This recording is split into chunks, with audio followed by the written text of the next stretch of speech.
Good morning, crew. Today we're going over stuff we're doing for breaks. It's going to be several parts to this one. I'll do the first part this morning.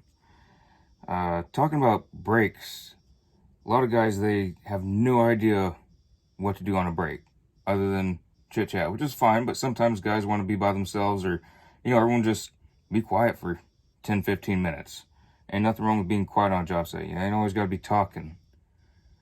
So some guys just have no idea what to do, and kind of no one's ever showed them like you can actually do something on your break. Probably the oldest thing you could probably do is reading. Just me personally, I've read all kinds of things on job sites.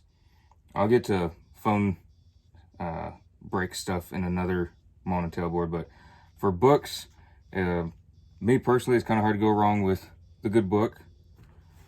So you bring your Bible along, you can read, you can do your devotions, you can do your studying, whatever you got to do. If you're in a church group or something, you can do that, or just do your regular readings, however you want to do it.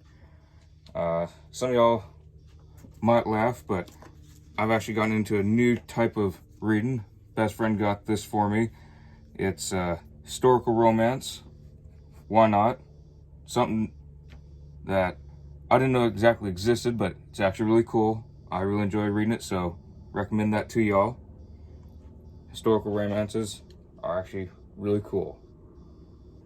A couple books I just bought lately are a couple cavalry books.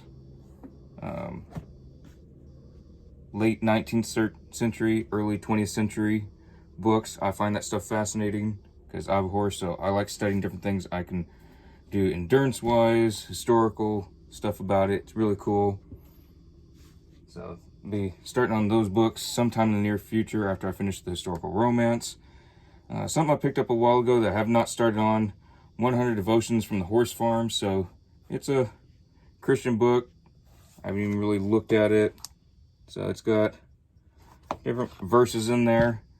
I'm sure there's probably something about welding. If there's not, idea. Just different history books. General Nathan Bedford Forrest, First with the Most. Amazing book. I have not finished it, but arguably the greatest cavalry commander that ever lived. I don't do too well in Spanish. I tried. I actually did well when some of my crew, they only spoke Spanish. That's when I did best with it. But after that job site, I didn't do too well. So I have a book, Sign Language for Everyone. It actually has a Christian base to it. So it tells you how to say God, Jesus, all that good stuff in there. I've not done that in many, many years. I've had this book for a long time. And this is just a base of stuff. I've read books about the stock market at work. I read manuals on things I have no clue how to operate at work for stuff at home.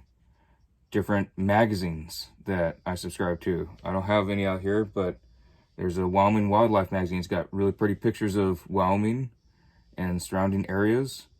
Different critters, landscapes, sunsets, sunrises, different weather conditions. There's all kinds of things you can read on a job site that you can tailor yourself. I ain't saying this is what everyone's got to read, and you do you.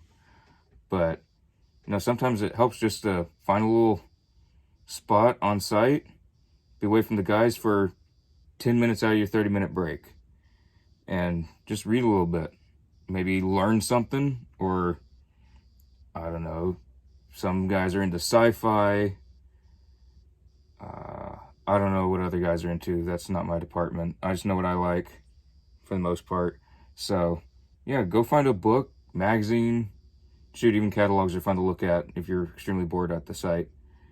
So, yeah, take a break. Read something. Look at a book that has mostly pictures. Something to relax. So, part 2 will be coming down the line soon on taking breaks, what you can do. But, anywho's, thought you might like that. All right, back to work.